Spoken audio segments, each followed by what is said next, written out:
ayan, bubuksan na natin ang kanilang, titikman na natin. Ano nga to? Ano nga tong kape na to? Anong tawag nito? Americano daw for $65,000. Diba? 65,000.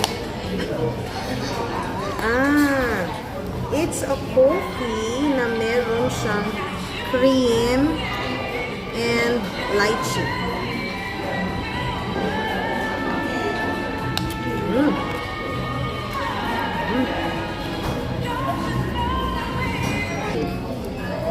Lami. Masarap. Ano siya? Coffee siya na Americano, matapang.